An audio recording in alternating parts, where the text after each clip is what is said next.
Good evening. From Children of the Setting Sun Productions, One from the Heart.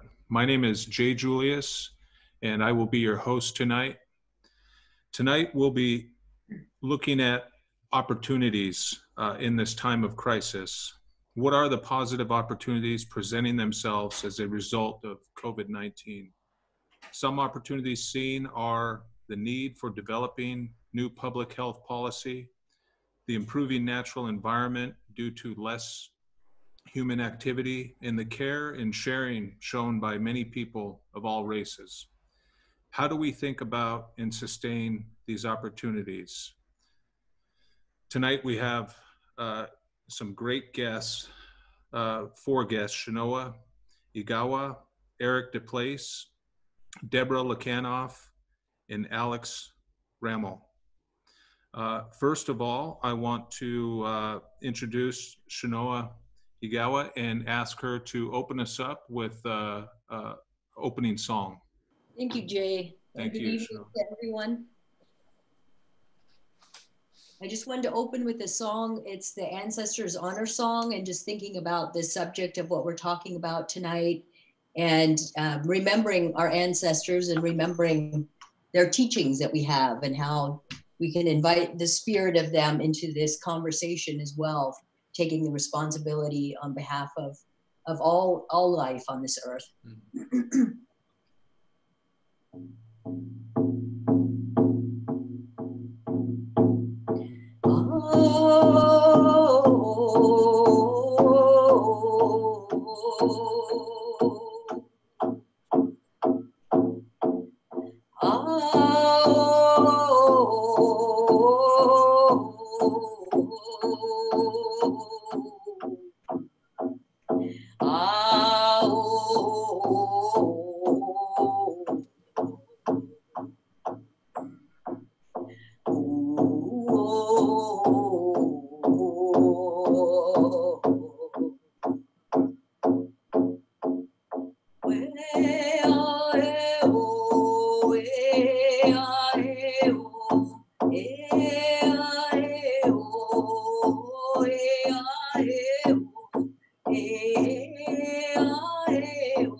Aishka, Shanoa, beautiful. Thank you. And thank you once again from Setting Sun Productions, One from the Heart. Thank you for joining us this evening.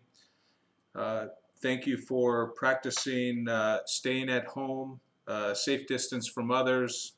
These are some challenging times we're facing today, and we are happy and honored to bring some positive thoughts and take a look at some positive things that are taking place through this pandemic and through this crisis. And Daryl and I were having a conversation a couple of weeks ago, and we were talking about this crisis and the world that we're living in today, and in this reality, and staying at home, um, and something came up in that conversation, and we were looking at the positive. What are some of the positives? And Mother Earth came into the conversation, and during these times, um, Mother Earth, if we could imagine, is taking a big, deep breath, a sigh of relief. And we saw some data on the smog and the impacts from fossil fuels and different things, and what this must mean to the environment, to Earth. So that kind of stimulated the conversation with Daryl and I, and Daryl did a great job in getting the team together, and a great group of guest speakers to come in and talk about their perspective on some of the opportunities through this crisis. And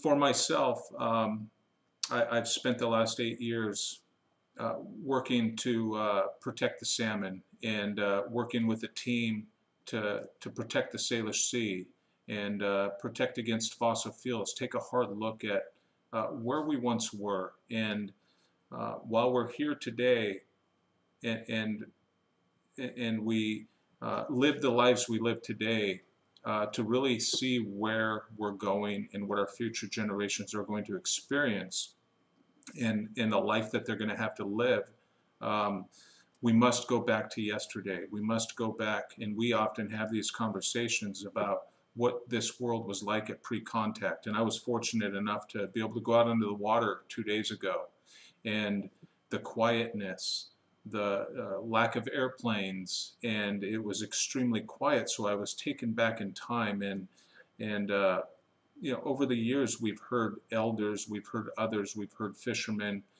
past leaders talk about yesterday and pre-contact.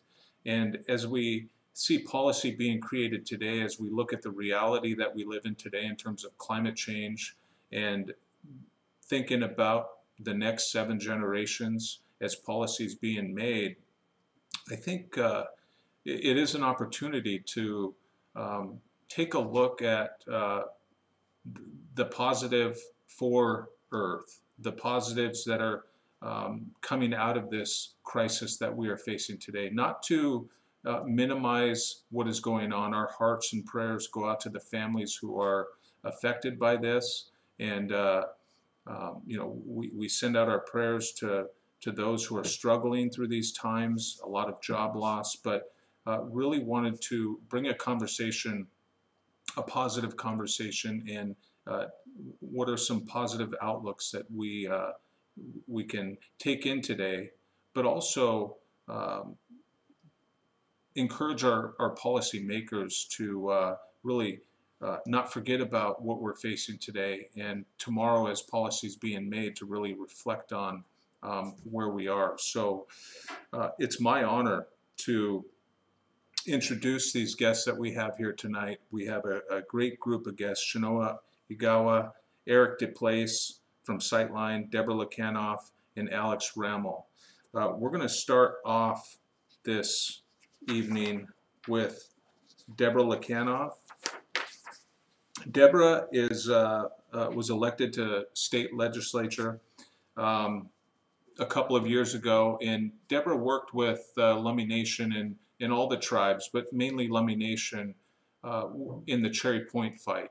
As many of us know, there was a proposal for the largest coal port in North America on Lummi Nation's village site, in their territory, their treaty fishing area, usual and custom area grounds. And Deborah was instrumental. She worked for Swinomish tribe at the time, and she was instrumental in moving legislation, moving policy through AT&I, moving policy through NCAI over those 4 years.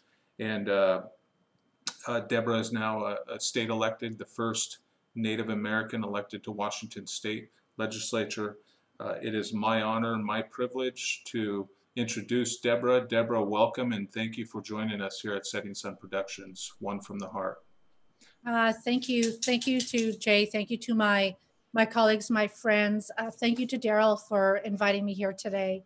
It's been an incredible opportunity to be able to serve down in the state legislature, to be able to identify how we can better make policies that really addresses those challenges and those opportunities that we've seen from Washington State. Together, we're home, we're being safe, we're being healthy, but it is a trying time when we're feeling so isolated in so many places. But I have to tell you, as you see behind me, this is my office. This is the Salish Sea. This is where, as Jay put it, she's taking a breath. Tonight's conversation, I want to be able to talk about with my friends on the phone, or on the cast tonight. You know, how do we take this to the next step? How do we continue to allow the Salish Sea to breathe? How do we continue to let Mother Earth breathe? What can we better do in policy, whether it's building green infrastructure, whether it's implementing the state, the city, the county, the private culverts, whether it's looking at healthcare reform, whether it's looking at how do we expand education services that are long distance. We can take this experience here today. We can reach across the table and sit down with our federal, local, state, and tribal partners and say, how do we do things better? How do we learn from this lesson? How do we all breathe with her? So the comments that Jay shared earlier, as a mother, as a generation maker, as a policymaker, it really opened up my eyes to taking a breath myself and looking to see what it is we're going to do differently. So thank you for having me here today, and I look forward to having a conversation with all of you. Deborah, with that, you shared you're a generation creator, you're a giver of life. With that being said, in what's going on today, you being a policymaker down at the state, have you gathered any thoughts, or what are some thoughts around this experience that we're facing today, and Mother Earth being all of our giver of life, Mother Earth being the ultimate giver of life, generation creator, not only for us, but the salmon and the orcas and everything. You know, our belief and our culture is when the tide is out, our table is set. So moving forward from this, do you have any thoughts on how moving into legislation in the future, next year, any thoughts over the last couple of weeks on that? I do.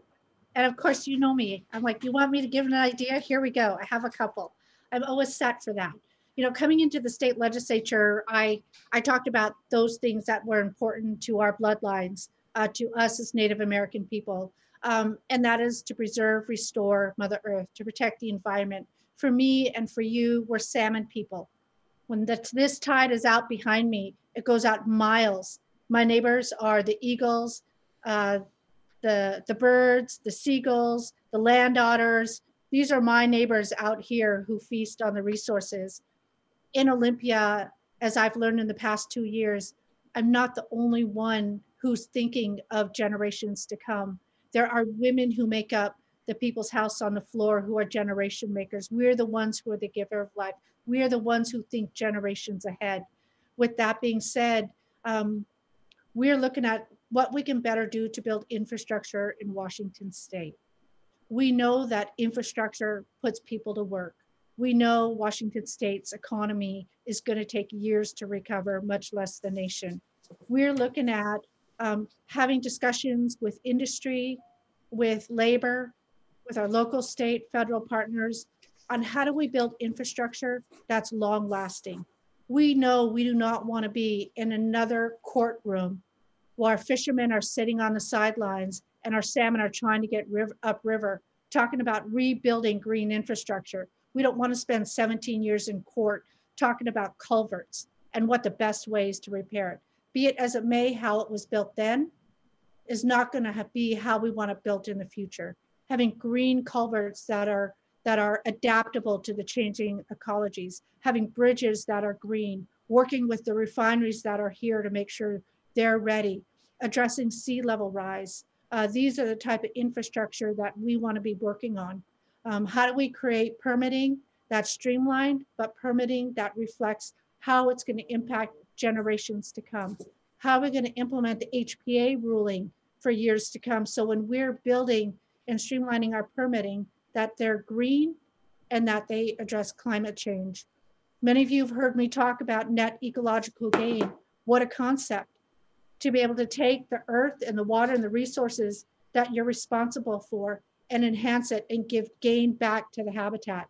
We've had net ecological loss, no net loss in place for many years.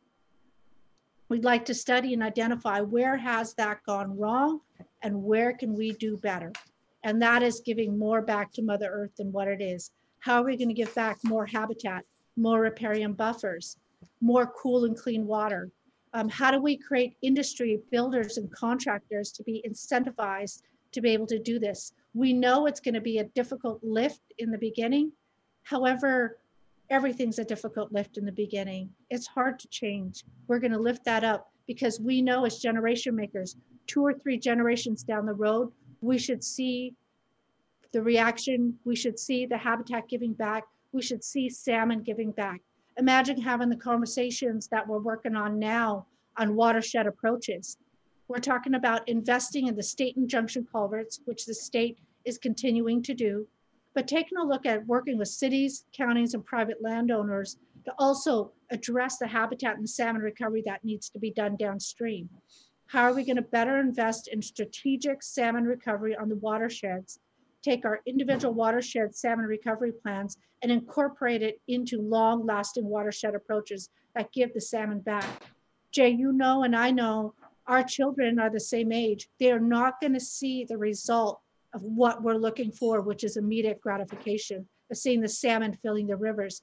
But it's going to be yours and mine's grandchildren who are going to see the return of the salmon within the rivers. That's the patience we bring as Native Americans into the Washington State Legislature. We're making generational changes.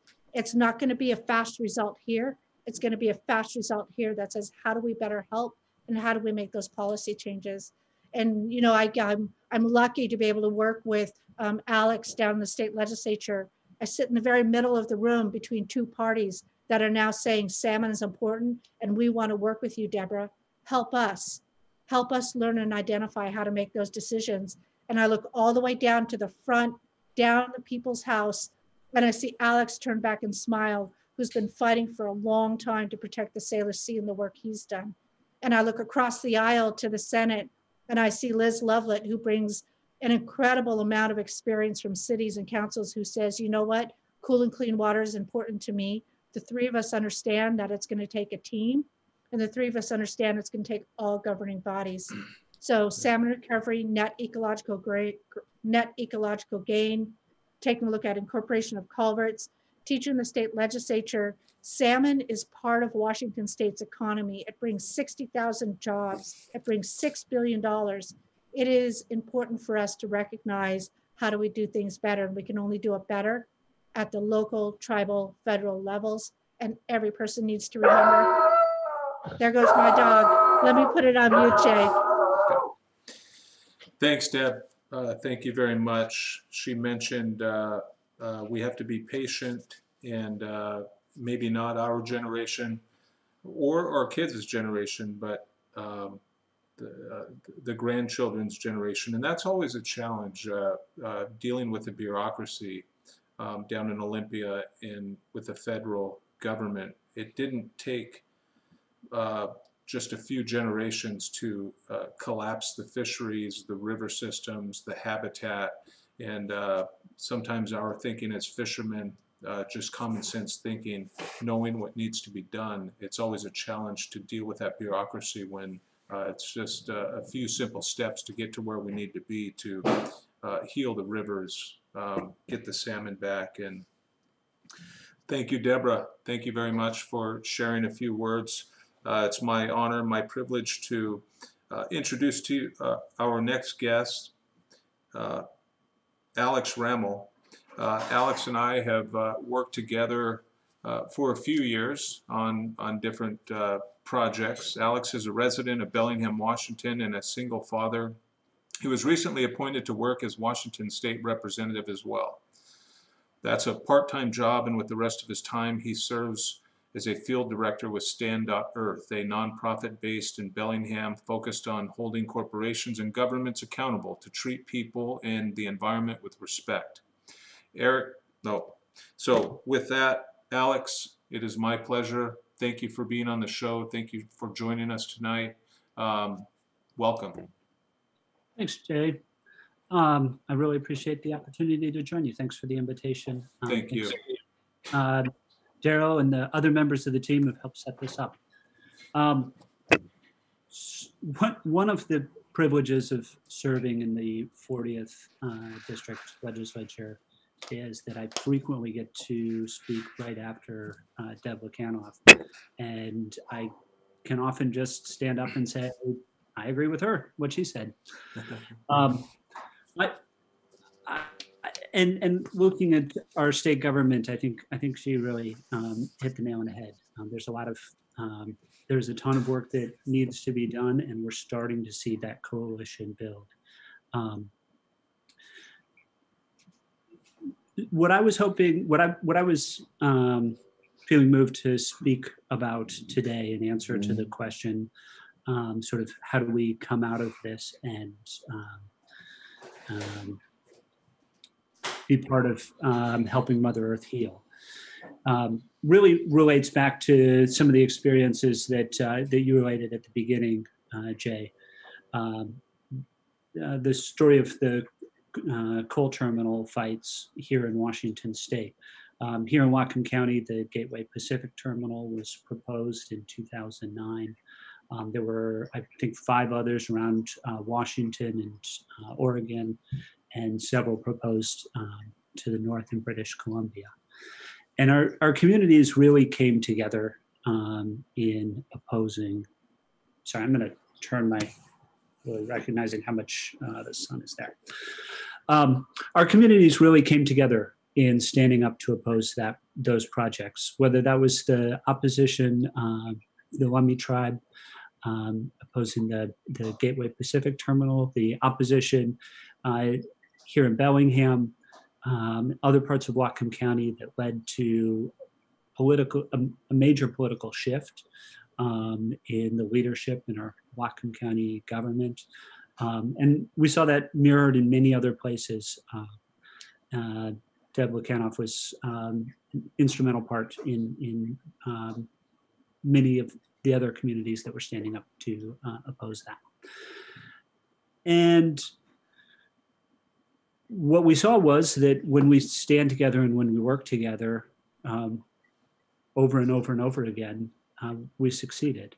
In 2016, the Army Corps agreed with the Lummi's proposition that terminal was a violation of the treaty rights, and the terminal was stopped.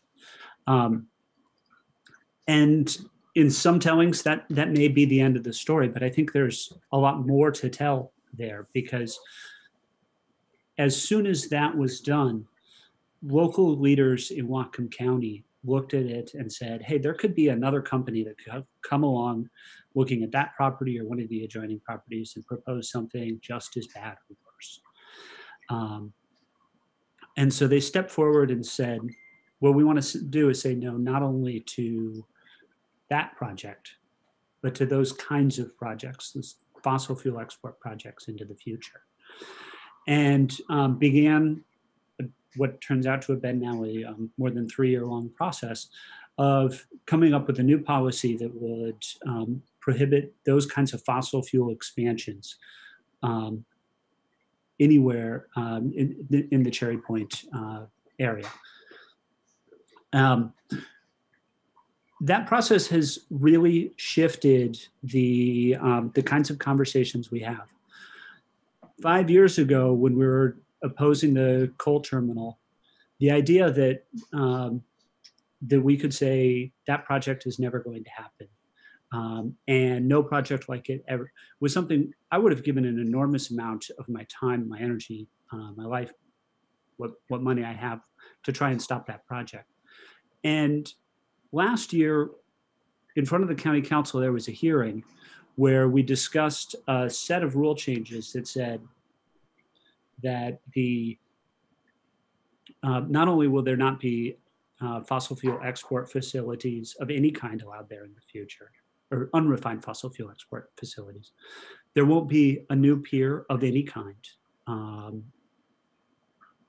There won't be new refineries, and new refineries or existing refineries, existing fossil fuel processing has to meet a much higher bar. And the only opposition to that was the question of how high that bar should be. In other words, the dialogue in our community has completely shifted because we've started having this conversation about this policy. And so the reason I tell this story is because Whatcom County doesn't need to be the only one and isn't the only one. There are many other communities right now that are stepping up and saying we want to say no to fossil fuel expansion. The city of Portland has passed a similar policy. In Tacoma, they're exploring doing something similar. Littletown in Maine, Baltimore. And recently there's been more than 24 cities in California that have said any new construction should be electric, should rely on clean electricity rather than on fossil fuel like fracked gas that's heating many homes. So we can start to shift away to those new sources. And the reason I bring this up is because we're seeing that leadership happen at the local level. And so to the question of what can happen next, how do we support Mother Earth into the future? I'm really excited about seeing that kind of model proliferate to communities all across Washington, all across the country. And I see a real opportunity for leadership at the local level, leadership in city governments, community activists, and tribal leadership to all come together like we have here in Whatcom County. Our political leaders in this community stepped forward and said, we want to do this. Lummi stepped up and sent in a letter agreeing that this was a good idea and asking for these kinds of policies. And many leaders from the Lummi community have come to public meetings and said, hey, this is a great idea. This is what we'd love to see. So that kind of partnership is what I hope that we can all be working together on as when we come out of this current crisis. So I'll pause there and try and shift my camera so I'm not in the glare. Great. Alex, thank you. Thank you for your leadership in Olympia, and thank you for standing with and supporting treaty rights and understanding the importance of Article 6 of the United States Constitution, and really being a voice to for all citizens to uphold that treaty that is not just Lummi's treaty, it's the treaty of the citizens of the United States. And thank you for understanding that, and thank you for being a voice, and thank you to Deborah for your leadership in the state and at the state level for treaty rights for tribes. You're two, and we need much more as elections come up. I personally support the both of you, and I thank you for your leadership. You've done a great job, and I look forward to your voice and encouraging others to step into that role to lead for the good. Thank you for that. For those of you just joining us tonight, we are talking about sharing opportunities, and during this time of crisis, during this time of chaos and this pandemic and uncertainty, Setting Sun Productions, One from the Heart, is just taking a moment in time to look at the opportunities. And Daryl and I had a conversation a couple of weeks ago about Mother Earth finally taking a deep breath while we are struggling through this uncertainty. Our giver of life, the ultimate giver of life, is finally taking a deep breath. And we just had two guests speak, Deborah Lakanoff and Alex Rammel. And next guest that I'd like to introduce is Eric DePlace. Eric DePlace has spent nearly 2 decades at Sightline Institute, where he directs the Thin Green Line team devoted to fighting coal, oil, and gas development. He also leads an independent consulting practice called Salish Strategies that uses well-crafted research to drive change. His work has been featured in hundreds of news media stories, including Time Magazine, New York Times, Washington Post, Fox News, CNN, Vox, NPR, The Guardian, and scores of other outlets. It's my honor, it's my privilege to introduce Eric. Eric, welcome. And if you would share some of your thoughts through these times of uncertainty and the reality we live in today, and some of the positive you might see coming from this into the future. Welcome, Eric, and thank you for joining us. Thanks for the invitation. I appreciate the opportunity to be here. And I guess I'll start with a confession, which is I got a text from Daryl a couple of days ago asking me to join this conversation. And we had a little exchange. So I asked him, what did you want me to talk about? And I felt this tremendous sense of relief that there were other folks out there who were thinking about these challenges in kind of the way that I am, which is, we're facing this tremendous crisis of public health that's, it's literally killing people and literally rearranging the economy. And yet at the same time, it's not right to say that it's all bad, because it's not all bad. There are elements of it that are good, and there are elements of it that are opening up new windows of possibility and new opportunities we didn't think we had anymore. And so I think this space that Children of the Setting Sun Productions has created to have a positive conversation about what this might mean, it's exactly what I needed. And I suspect I think it's ahead of its time in a lot of ways. And so I feel really grateful to be able to participate. And I'll just share, I guess, a few thoughts I have. I'm glad that Deborah and Alex both talked about the Gateway Pacific Coal Project, because for me, that was, and I think for many of the folks in the conversation today, that was a sort of a pivotal moment in our careers, in our lives. I think it was a pivotal moment for the region, actually. And it was like this moment. It was a moment at which larger global forces came crashing down into our local communities. And what seemed like something distant and out of our control that we didn't have much to do with. The Northwest has never had a major coal economy. We had little bits of it. But all of a sudden, global demand shifted, North American energy economy shifted, and then bam, the Pacific Northwest and the Lummi Nation were right in the center of this, frankly, rather frightening force. And I remember, if I can, sort of go back in my memory banks all the way to when it started, I was actually very skeptical that we would ever be able to stop it. And the industry seemed too big, too powerful, too well coordinated. And of course, I was wrong about that. I'm so glad I was wrong about that, because I spent years and years of my life working with many of you on figuring out how to stop that project. But what it illustrated for me is that there are not challenges that are so big that we can't figure out how to address them when we are coordinated and open-minded and careful, and we kind of each bring our distinct sort of talents and abilities to the issue. I think Alex was really right to point out, not only did we stop that particular project, but that now up and down the Northwest coast, cities and counties are zoning that stuff out of possibility, out of existence. And it's fun too to sort of touch base with folks that I interacted with a lot during that time, and to kind of hear where we have gone since we fought the coal industry and fought a bunch of other industries in the Northwest too that kind of had similar designs to take the Northwest and turn it into a fossil fuel export hub that would have wrecked the Salish Sea and would have made salmon recovery impossible, and that would have ratcheted up climate change even more. So my part of the story is I've opened up a consulting practice. I spend a lot of my time now in Appalachia working with the advocacy community there, many of whom look to the Northwest as an example of what can happen when people coordinate and stand up and say to an industry, this is not our future. This is not the history we're going to write for our kids and for our grandkids. Most of the work, the coal economy everywhere is in steep decline. That's true in Appalachia as well, but it's true for the fracking industry out there, the gas industry, the petrochemical industry, and I think what's happening, it's really, I'm enjoying having a chance to listen to kind of folks in my community. Again, I'm born and raised in the Northwest, and I love the way that we think and talk and act here, and the sense of belief we have in the possibilities for the future.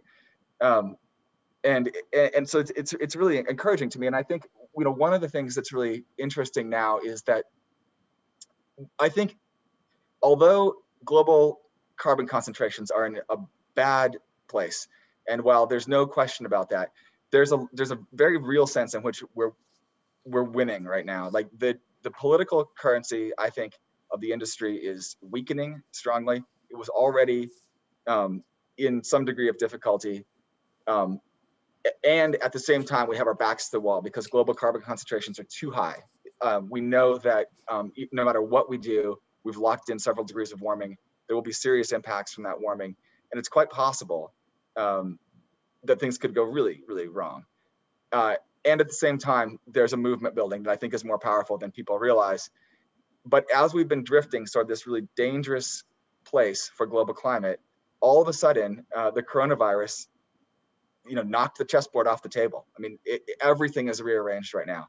And, you know, I have, my particular obsession is with the oil and gas industry, and particularly with their economics.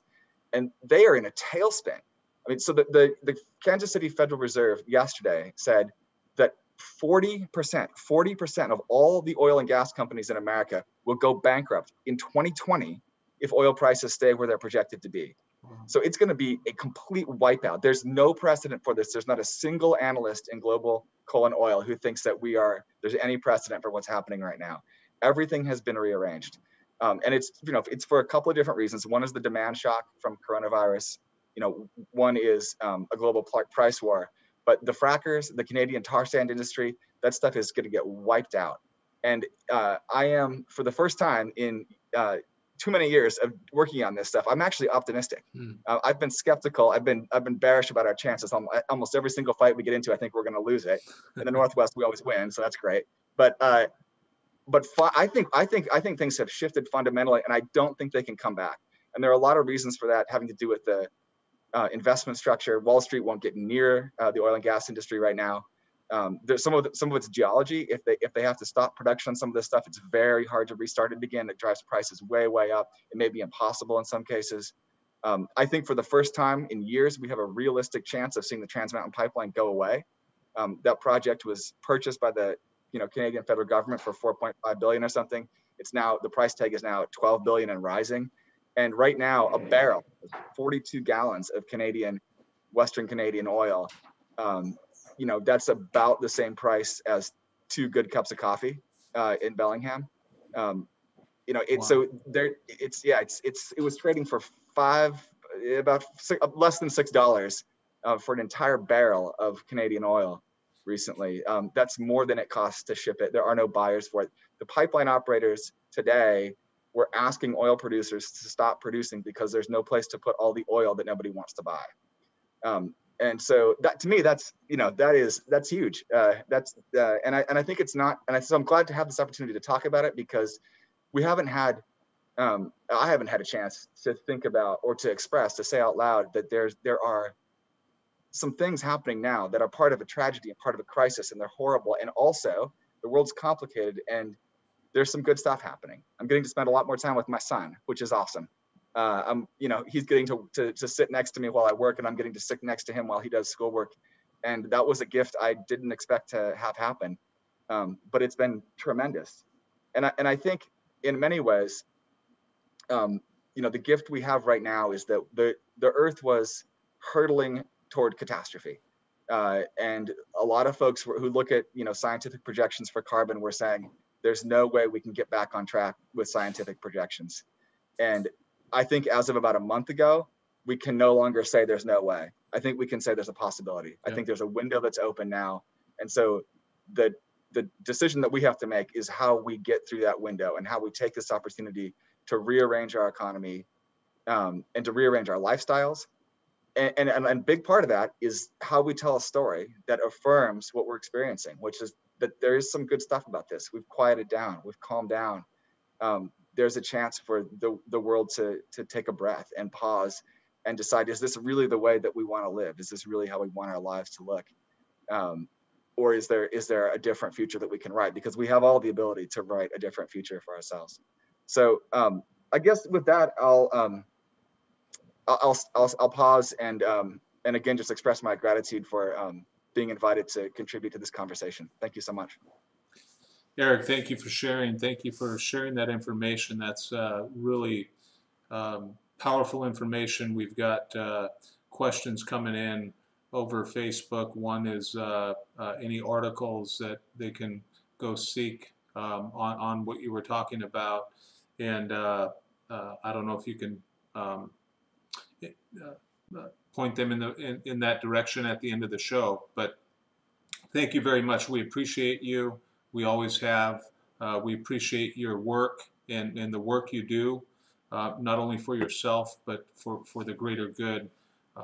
Just a privilege to have you on and to share some time with you. And I too am experiencing your time with your son. I think for everybody, it's created a lot of time for us to spend with our family, to the chaos we're used to living all throughout America. We're slowing down and really looking at that positive. And right now, I'm so grateful to my grandma Nancy Solomon, who, when I was a kid,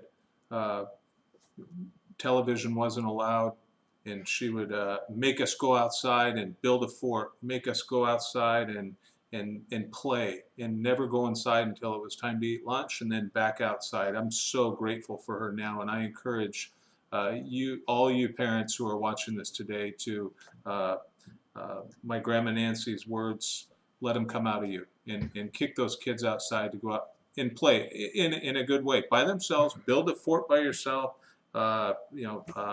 Get out and build a garden together or something. Just thankful for my grandma right now. Thank you, Eric, for sharing those few words. Next, it is my honor, my privilege to introduce Shanoa Igawa.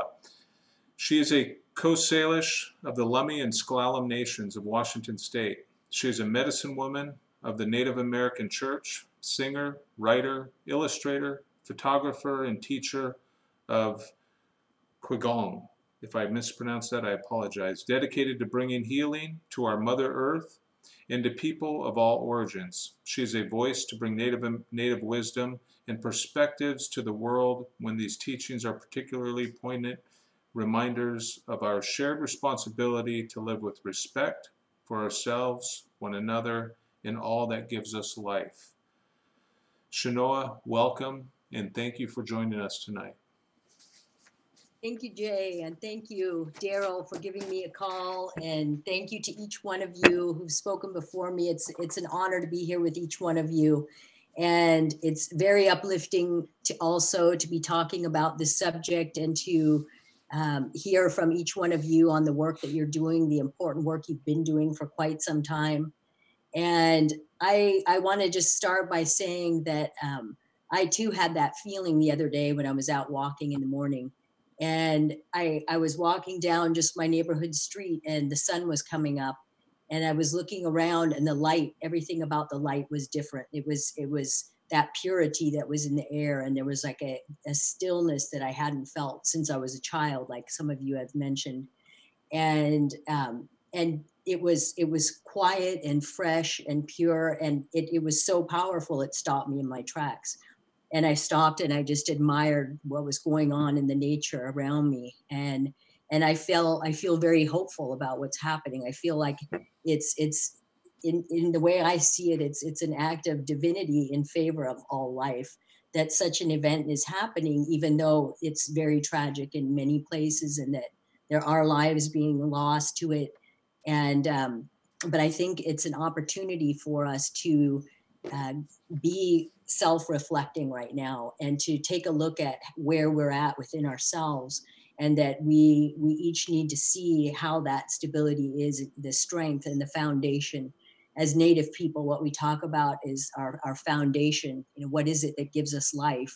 And it's our family, it's our community, it's our Mother Earth. And our Mother Earth is constantly providing for us in a way that is so generous and so caring with the water, with the fire, with the plants, with all the animals, with the medicines that we have, the sun, the moon, the stars.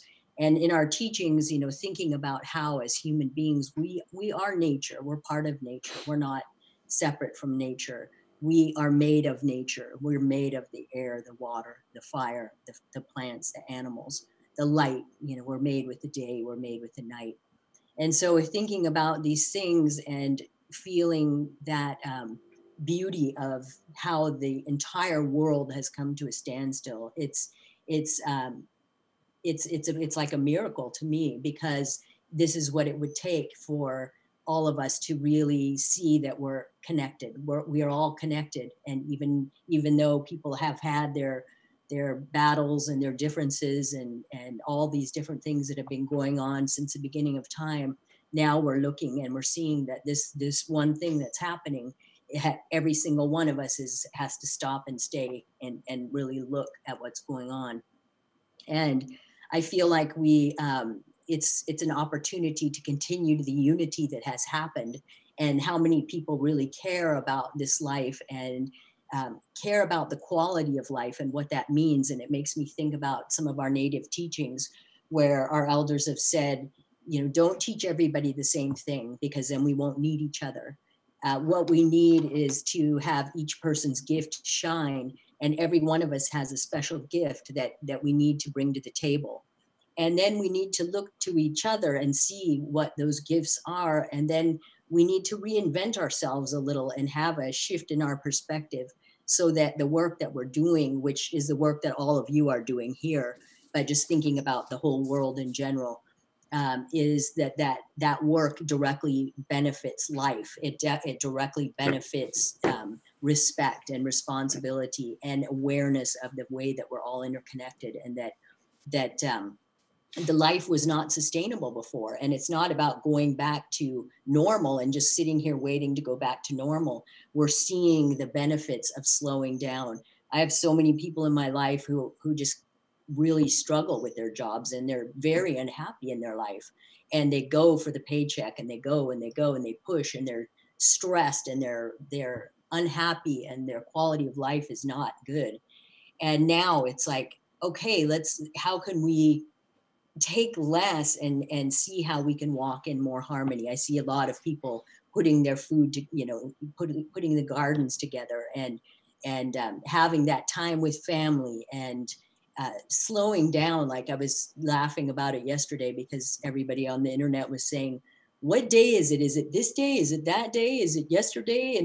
And I was thinking to myself, it's the day that the pink full moon is rising, you know, and our earth it's like, now we're starting to notice nature again in a way that nature is the one as a child that we really noticed. You know, that was the main thing that you would notice when you would go outside to play.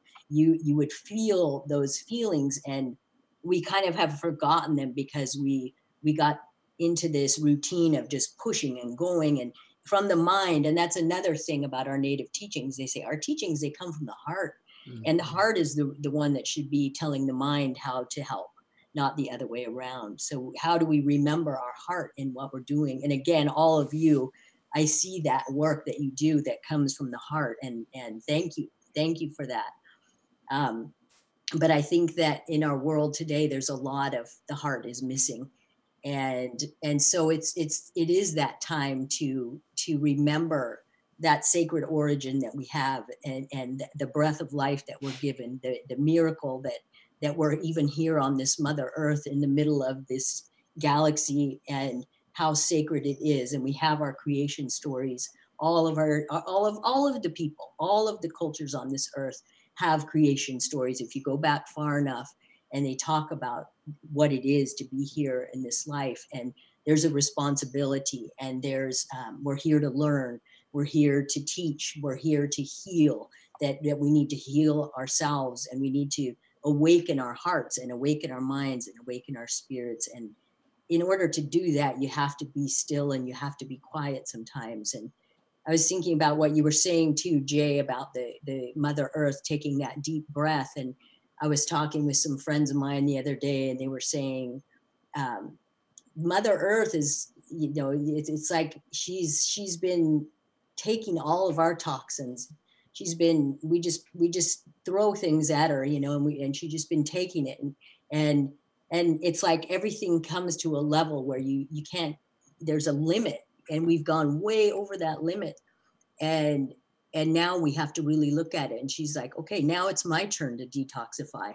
So you all go home, you know, you go sit at home. I mean, I don't think Mother Earth has a judgment character, but I think that the power of our Mother Earth, we're all quite aware that she is the one that's in control, and the spirits of this earth are the ones that know what's going on. Our plants, in our native way, we talk about our plant people, that they're the wise ones, you know. So as a human, I think about some of our other creation stories from my husband's people, the Dene people, and they talk about this world that we're in now. They say this is the glittering world where all the lights and all the sparkle and all the stimulation and the excitement, you know, and it's that point in the history where the people think that they're smarter than creation, and that is where the destruction comes. And so there is a world change that's coming, and how wonderful that is, because this pandemic has been very, very, very rough for so many people. But I also have been thinking about all the other things that have been going on for a long time, and the lives that have been lost, human and all species, that have been lost over so many years, and nobody even blinks an eye. We just keep doing the same thing. And so I just feel really, really hopeful that all of you are here, that this conversation is happening, that there's people listening, and that there are so many people who are willing to work together and who want to have a better life and to be healthy and strong, to align ourselves with nature, the rhythm of nature. Why our songs? Why do we play our song? Why do we sing our songs? Because there's a rhythm, and the earth has a heartbeat, and we have a heartbeat, and we're aligning ourselves in health with that rhythm. And when we get off rhythm, that's when the sickness comes, and the rhythm inside of us, it's like, it's not strong anymore. So you heal yourself with your strong songs and your strong prayers, and you watch the nature, and you learn about when the sun's coming up and when it's going down, and how, as a human being, when you flow with those cycles, you're in the best health that you can be. And so to me, I feel like there's a lot of room for all of us to work together and to share the wisdom that we each have. I think our native teachings are really important from that standpoint. I think our habits need to change for all people, that what we buy and what we buy into needs to be looked at, and there needs to be more education around how things are produced and where they go once they're thrown into the garbage can, and whether they're going into the ocean, and just these kinds of things that I feel are getting out there, but not enough. Like, they need to be out there more. Our children need to know, because they're the ones inheriting the mess that their elders have left them. And our children are strong, and our children are willing to learn. And I know that they love this life, and they love to take care of things, you know, in a good way. They love to have that respect. So I think that just seeing more unity there, how we can come together and just make sure that in all the different areas that we need to bring teachings, that we can be at the table. I have a friend who said the Mother Earth needs to be at the table. Where's the Mother Earth's voice at the table? So what would the Mother Earth say about this? You know, it's time to change. It's time to transform. It's time to heal ourselves. It's time to heal each other, our families, our communities, and the earth, and take care of our water. Our water is a living spirit. Our fire is a living spirit. Everything has that spirit, and it has a wisdom and an intelligence. And so how do we remember that? I feel like we all have that inside of us, and it's just something that we haven't been a lot of people haven't been taught as they've been growing up, so they forgot. And how do you remember that that's what you're made of? These miraculous, beautiful spirits that are wise and so giving and so generous and so willing to support a life, a good life for us. But we have to do our part. We can't just be take. We have to give back. We have to take care of, the way our elders always talk about. They say that, we're here to take care of. This doesn't belong to us. This is something that's teaching us. We can learn more from nature than most people. With the nature itself, if you spend that time there, nature will show you what you need to know. And so I feel really happy to be here with you guys, and honored and grateful for your work, and for the victories of what you shared, Eric, about the industry of the oil and gas companies. That's really beautiful. Beautiful information to my heart. It makes me feel really good. And yes, we can stay home more. Why not? We don't need to go all over the place.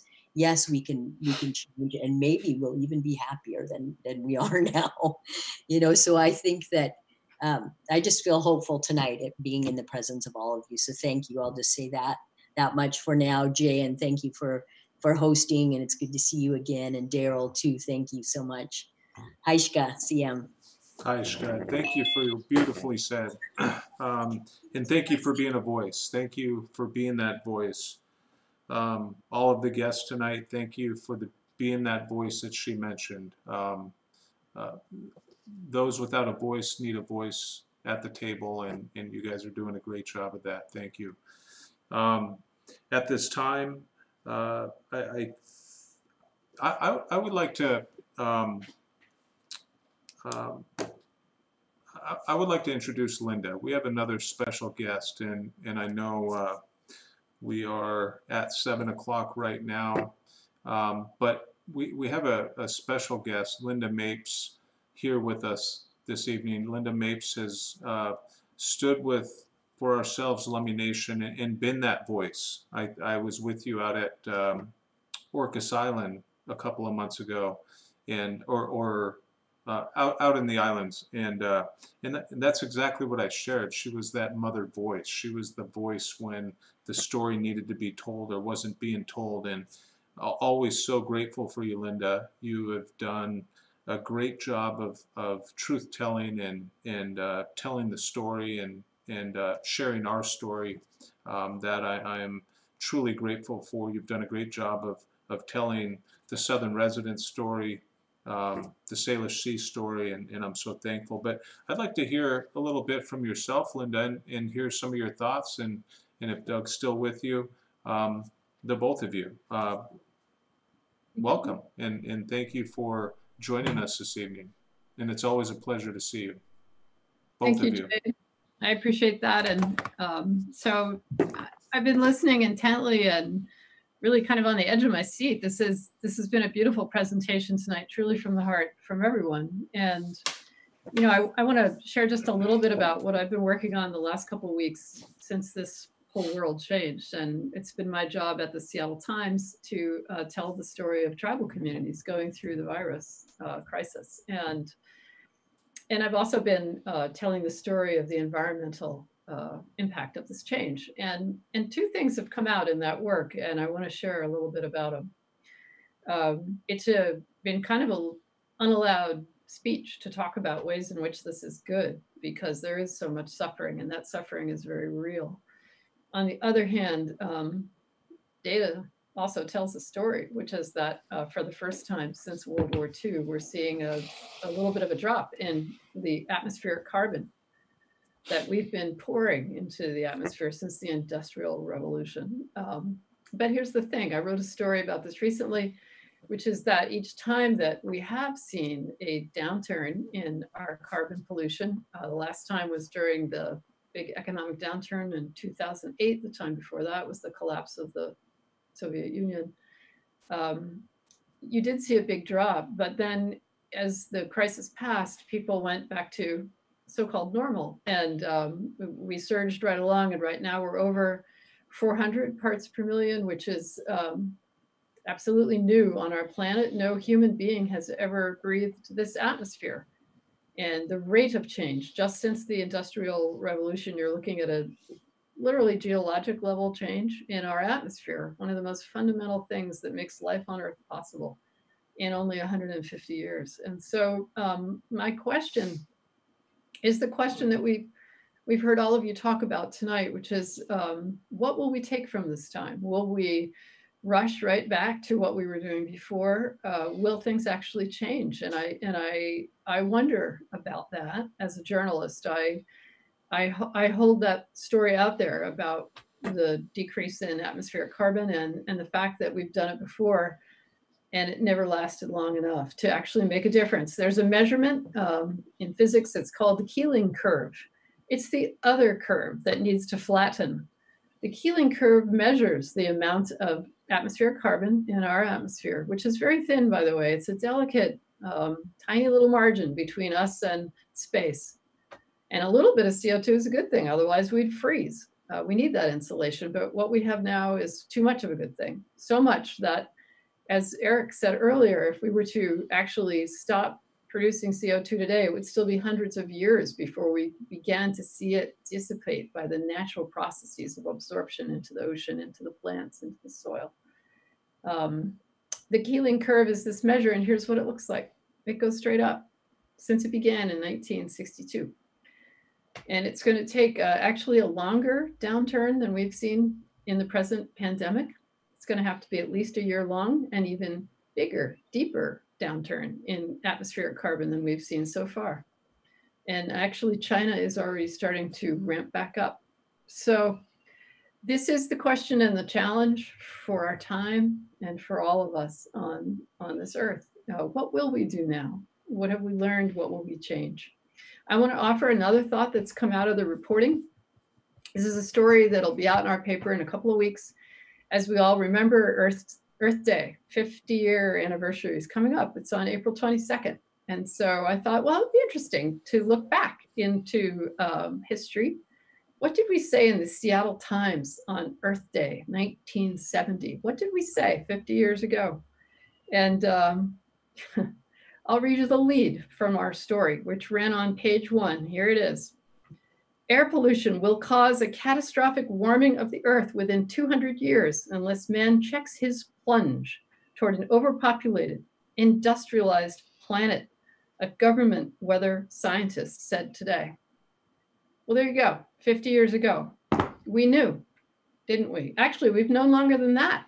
There's a Swedish physicist named Svante Arrhenius who in the early 1900s with a piece of paper and a pencil basically said the same thing that we know today in terms of how much the ratio of carbon and the warming of the atmosphere, how locked together those are and how much warming we would be buying with certain increments of atmospheric carbon.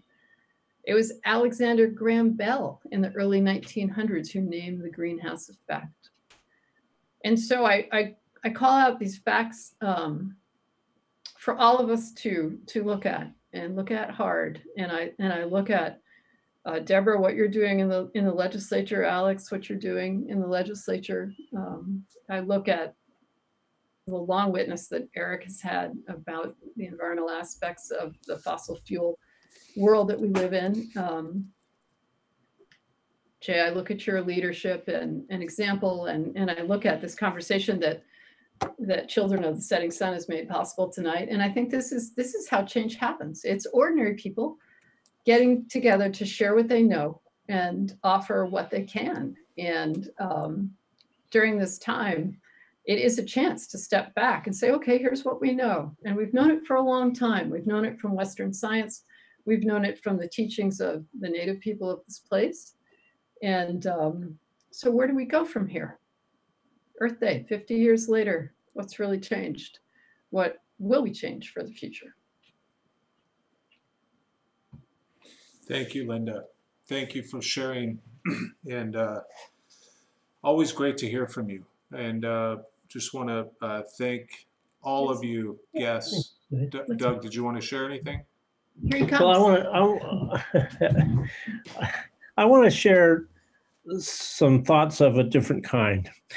about why I'm so puzzled by what we've gone through and how it troubles me.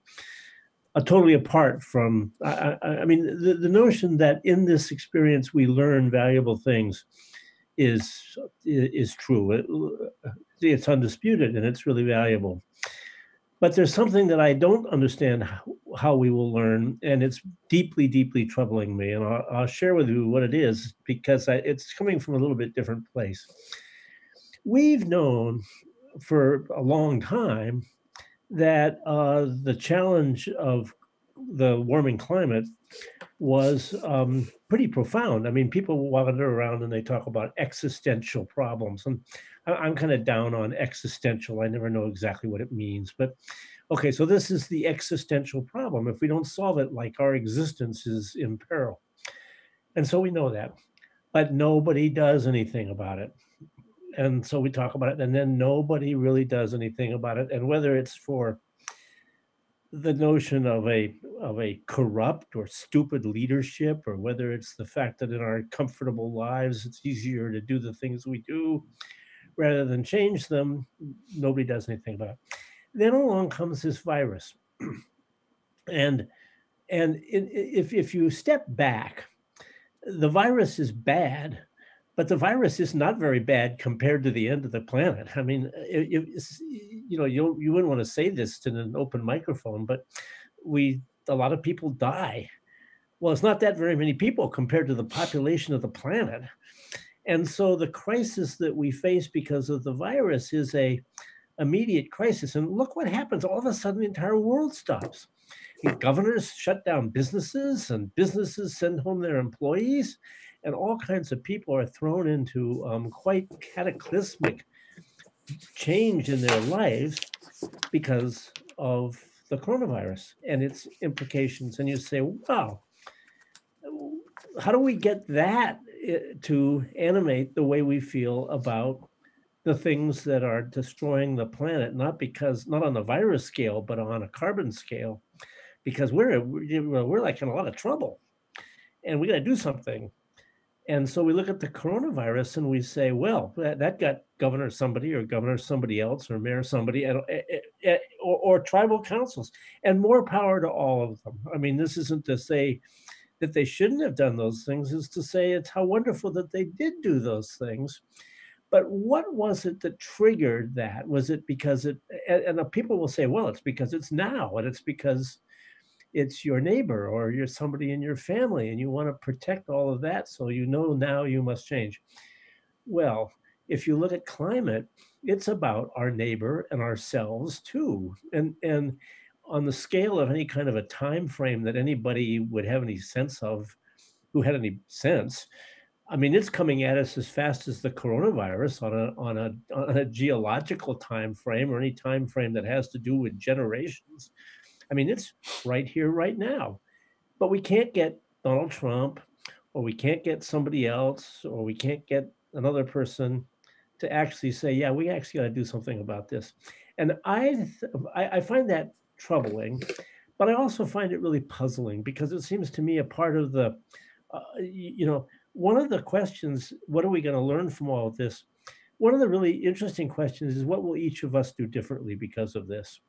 Linda and I have 3 times canceled a trip to Europe that we wanted to take for this reason or another. And right now, if things got back to normal, maybe we'd go to Europe like we planned this trip to do. I don't know where you all are going to go or what you're going to do or what's been postponed from your plan. Well, actually, if we don't change anything, we're really like in deep, deep doo-doo. And I don't know what will change. I don't know what won't we do that we have to not do so that we can step up to the bigger challenge than coronavirus. How can we use the fact that we've responded to this change by changing things near to home for a short time, but how do we extend it out? And so the thing that's puzzling me so much as I watch ourselves live through this is, okay, who's going to change what? What are we going to change? And I'm puzzled because I don't know yet how to see the answer of that. And I'm very kind of troubled by it because I think we're living through a potentially powerful experience.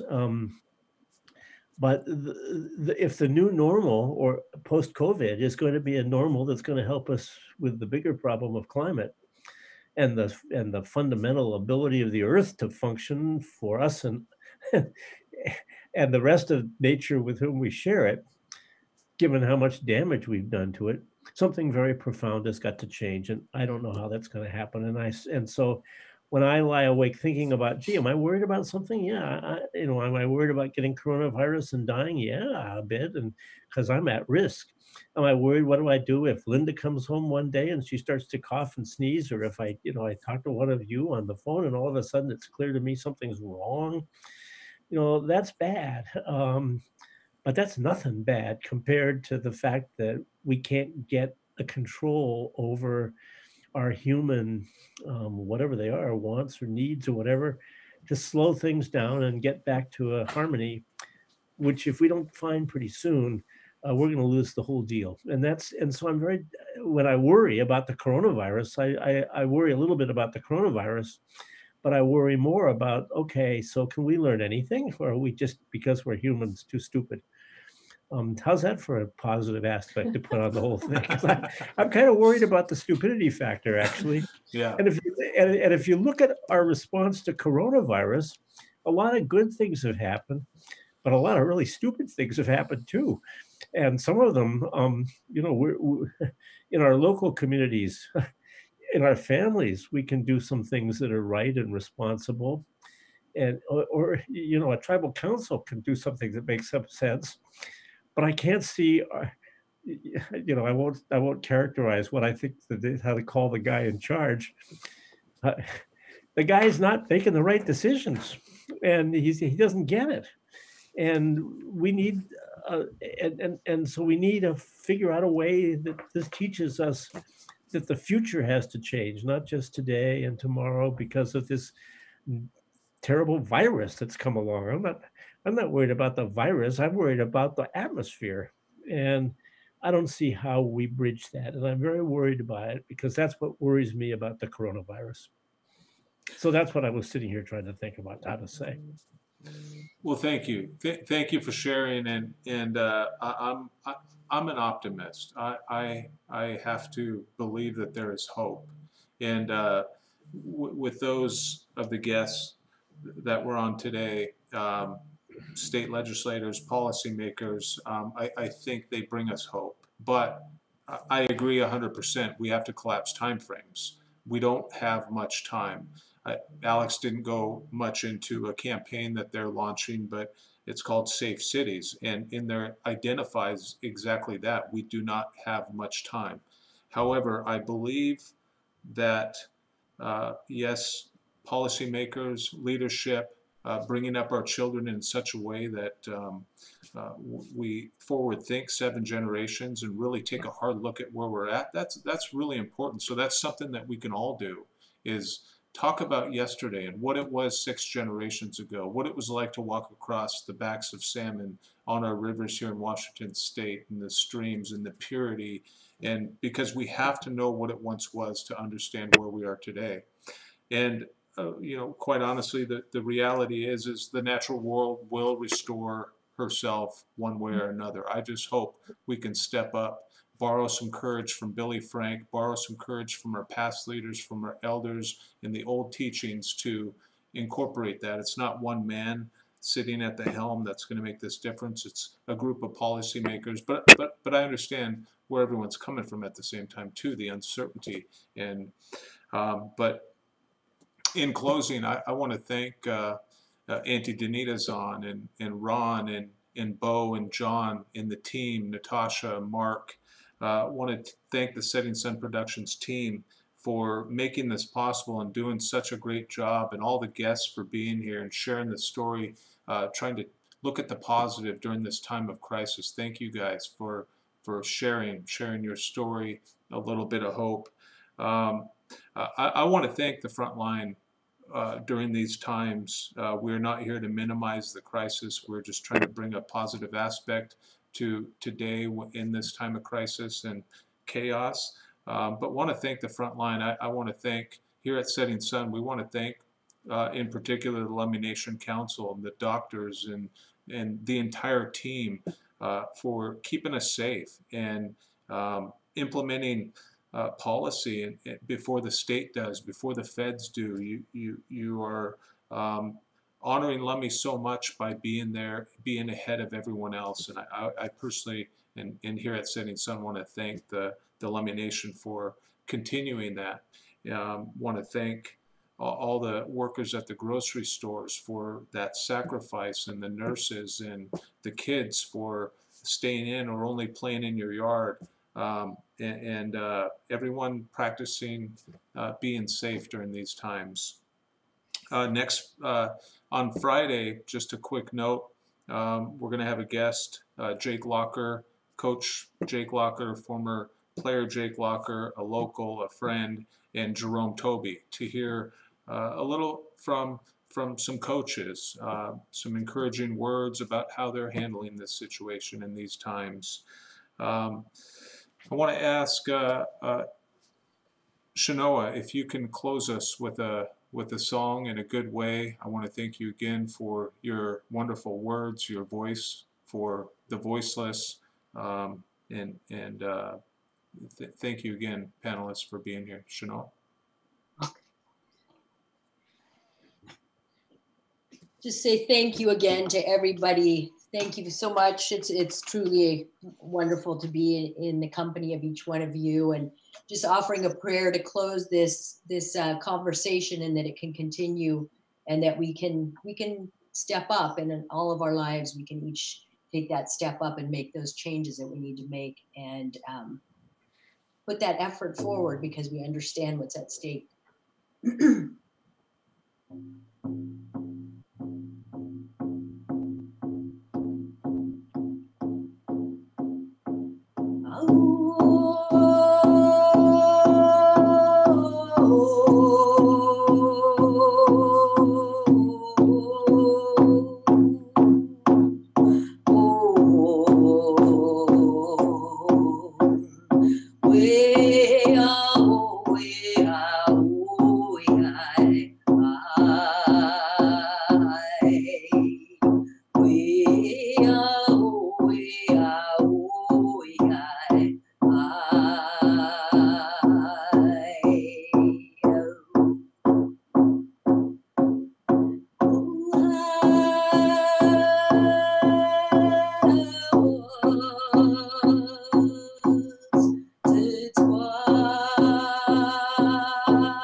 Beautiful, Shanoa. Thank you again so much. Eric, Alex, Deborah, Linda, thank you again. Shout out to Commods. Commods, thank you for all you do. The food banks, till Friday from Setting Sun Productions, One from the Heart. Thank you very much. Good night. Aishka.